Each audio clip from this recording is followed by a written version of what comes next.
Hello friends, welcome to the my channel. ಹಾಗೂ ನೀವು ನೋಡ್ತಿದ್ದೀರಾ tech protein YouTube channel. Friends, video ಇಷ್ಟ ಆದಲ್ಲಿ ಒಂದು ಸಬ್ಸ್ಕ್ರೈಬ್ ಮಾಡ್ಕೊಬಿಡಿ. ಹಾಗೆ ವಿಡಿಯೋ ಸ್ಟಾರ್ಟ್ ಮಾಡೋಣ ಬನ್ನಿ ಫ್ರೆಂಡ್ಸ್. ಸ್ನೇಹಿತರೆ, ಅಗಲಿದ ತಾರೆ ಪುನೀತ್ ರಾಜ್ಕುಮಾರ್ ಅವರ ಹುಟ್ಟಿದ ದಿನವಾದ ಇಂದು ಮಾರ್ಚ್ 17 ಮುಂಜಾನೆಯಿಂದಲೇ ಅವರ ಸ್ಮಾರಕದ ಬಳಿ ಅಭಿಮಾನಿಗಳಂತೂ ಸಾವಿರಾರು ಸಂಖ್ಯೆಯಲ್ಲಿ ನೆರೆದಿದ್ದಾರೆ.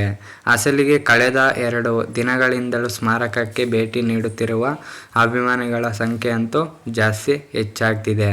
ಇಂದು ಹುಟ್ಟುಹಬ್ಬವಾದ್ದರಿಂದ ಮಧ್ಯರಾತ್ರಿಯಿಂದಲೇ ಹಲವು ರೀತಿಯ ಕಾರ್ಯಕ್ರಮಗಳು ಕಟೀರವ ಸ್ಟುಡಿಯೋನಲ್ಲಿನ ಅಪ್ಪು ಸ್ಮಾರಕ ಬಳಿ ಪ್ರಾರಂಭವಾಗುತ್ತಿದೆ. ರಾತ್ರಿಯೇ ಕೇಕ್ ಕತ್ತರಿಸಿ ಅಭಿಮಾನಿಗಳು ಅದ್ದೂರಿಯಾಗಿ ಸಂಭ್ರಮಿಸುತ್ತಿದ್ದಾರೆ.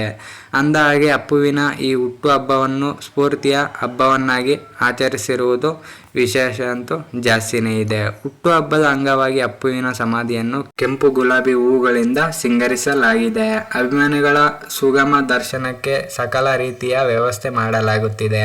1 ಲಕ್ಷಕ್ಕೂ ಹೆಚ್ಚು ಮಂದಿ ಅಭಿಮಾನಿಗಳು ಒಂದೇ ಒಂದು ದಿನ ಆಗಮಿಸುವ ನಿರೀಕ್ಷೆ ಇದ್ದು, ಎಲ್ಲರಿಗೂ ಅನ್ನದಾನ ವ್ಯವಸ್ಥೆಯನ್ನು ದೊಡ್ಡಮನೆ ಕುಟುಂಬ ಮಾಡುತ್ತಿದೆ. ಬಂದವರಿಗೆಲ್ಲ ಚಿಕನ್ ಬಿರಿಯಾನಿ ನೀಡುವ ವ್ಯವಸ್ಥೆಯನ್ನು ಮಾಡಲಾಗುತ್ತಿದೆ. ಇದರ ಜವಾಬ್ದಾರಿಯನ್ನು ಯುವರಾಜ್ ಕುಮಾರ್ ಅವರು ಹೊತ್ತುಕೊಂಡಿದ್ದಾರೆ ಎನ್ನಲಾಗುತ್ತಿದೆ. ಹಾಗೆ ನಮ್ಮ ವಿಡಿಯೋ ಸ್ವಲ್ಪನಾದರೂ ಇಷ್ಟ ಆಗಿದ್ರೆ ಒಂದು ಲೈಕ್ ಅನ್ನು ಕೊಟ್ಬಿಡಿ. ಇನ್ನೂ ಯಾರು ನಮ್ಮ ಚಾನಲ್ಗೆ ಸಬ್ಸ್ಕ್ರೈಬ್ ಮಾಡಿಕೊಂಡಿಲ್ಲ ಅಂದರೆ ನಮ್ಮ ಚಾನಲ್ನ ಸಬ್ಸ್ಕ್ರೈಬ್ ಮಾಡ್ಕೊಬಿಡಿ. ಹಾಗೆ ಮುಂದಿನ ವಿಡಿಯೋದಲ್ಲಿ ಸಿಗೋಣ. ಅಲ್ಲಿವರೆಗೂ ಬಾಯ್.